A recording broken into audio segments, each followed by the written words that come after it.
Well, good morning, folks. Welcome to a beautiful morning on the farm. It's just lovely out here this morning. I've been out, I've done morning chores already, checked all the sheep. I've got Kylie barred up in the milking stand, letting her lamb have a suck. I'll go back out and tend to her in a few minutes here. And I'm just cooking a bit of breakfast before I head off to work for the day. Speaking of heading off to work for the day, here's the biggest challenge. Well, it's not the biggest challenge, but it's one of the biggest challenges we face here on the farm. We rely on off-farm income. So what that means is we get up super early in the morning. We do the flight of the bumblebee and check everybody, feed everybody, water everybody.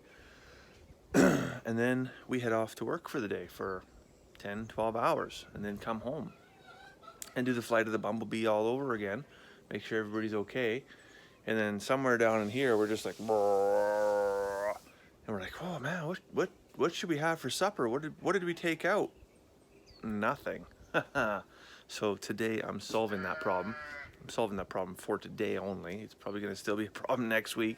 But I took a pork shoulder roast out from one of the 5 pigs that we raised last year, and it's in the slow cooker. So let's go take a look at that. So here we have the slow cooker and our 2.5 pound shoulder roast. Fits just beautifully in there. So what I did is I took the defrosted shoulder roast and I rolled it in some Hicksy's gourmet seasoning. There's a guy I work with actually makes this custom seasoning. Half a cup of water, and then just coated it in bullseye barbecue sauce. I forget which blend it was, but let's have a look here. Honey garlic bonanza. So that sounds like it's going to be absolutely delicious.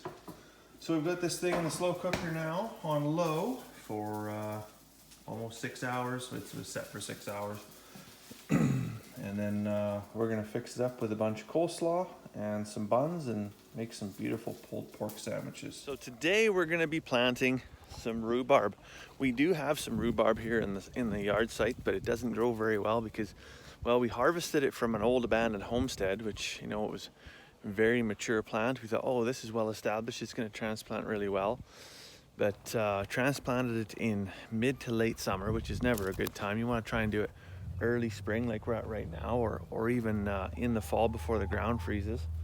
So you got to be pretty selective when you transplant it. The other big factor is where are you actually transplanting it to? And so we picked the best spot in our yard, but when you have no topsoil, even sometimes the best spot is still not a good spot. So as you're aware, we've done some pretty aggressive amendments to our large garden over just south of the house here. So we're gonna find a nice spot for the rhubarb. This is just a single plant. We'll see how it goes. It's a multi-year investment because, you know, we're gonna plant this, but we're not gonna be able to harvest this year. And it's good potential. We might not even be able to harvest it next year. We'll see how it grows. Reason being we might not harvest it next year is we really want it to establish itself and not just be weakened by constant harvesting. So what are we looking for in a spot to plant this rhubarb? Well, we're looking for a place with full sun. We're looking with a place for plenty of growth, like 3 to 4, maybe even upwards to 6 feet in some cases for large plants. We're also looking for a place where a plant like rhubarb is a heavy feeder, much like potatoes, right?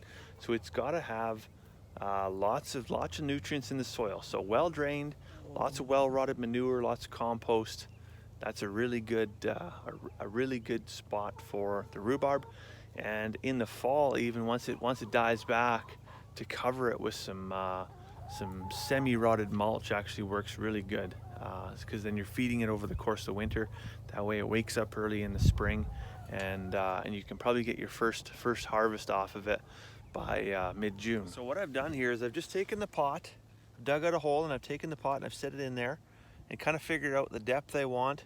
And then I want about 3 inches of room all the way around the pot. So when I take this out and I pluck that soil plug into the hole, I'm going to backfill this with some well-rotted manure and then mound the compost up around it. And then I'll add a layer of mulch around the outside, just so this has plenty of nutrients to feed on over the next few months here. So the other thing I wanted to show you is this compost pile. This is the pile we piled up here 2 days ago. So this was sheep manure and old bedding from up here. And yesterday we checked the temperature. It was 132 degrees Fahrenheit or 56 degrees Celsius. So It's getting pretty hot. As you can see, there's lots of steam coming off of it this morning.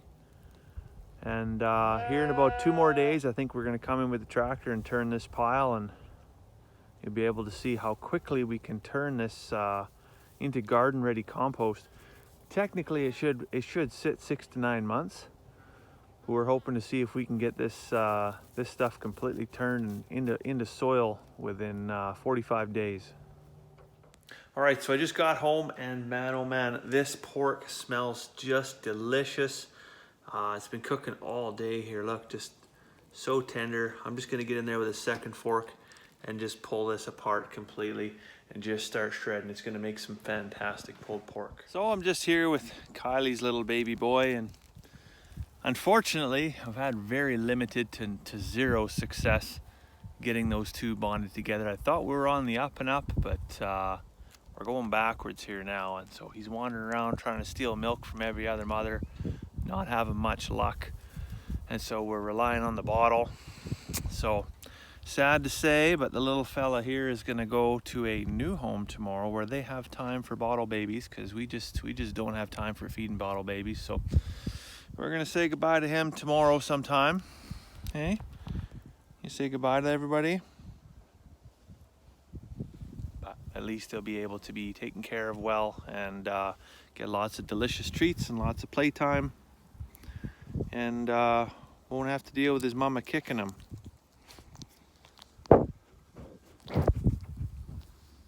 But for now, we might as well let him go have one last evening of shenanigans with the rest of the family here. So off you go, buddy. Oh, don't look at me like that. Go play. It's so sad when they look back at you like that. It's just like, it's a little bit heartbreaking, but he'll be all right.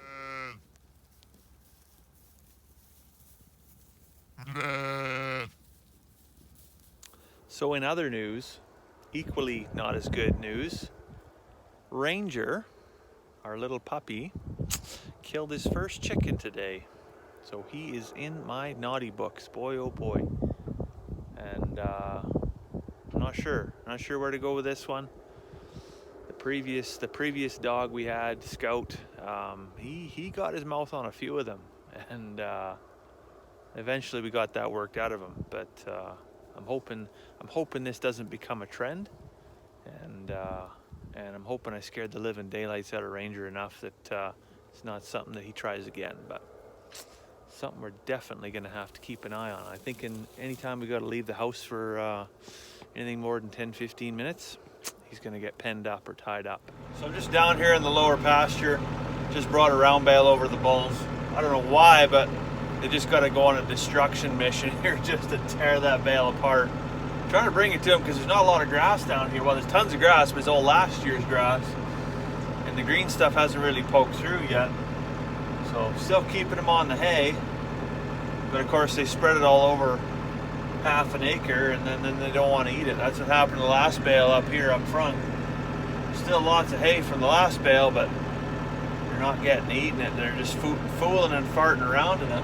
Anyway, I better get back up to the house and get myself a cup of tea. So I'll let you go for now. I hope you have a fantastic evening.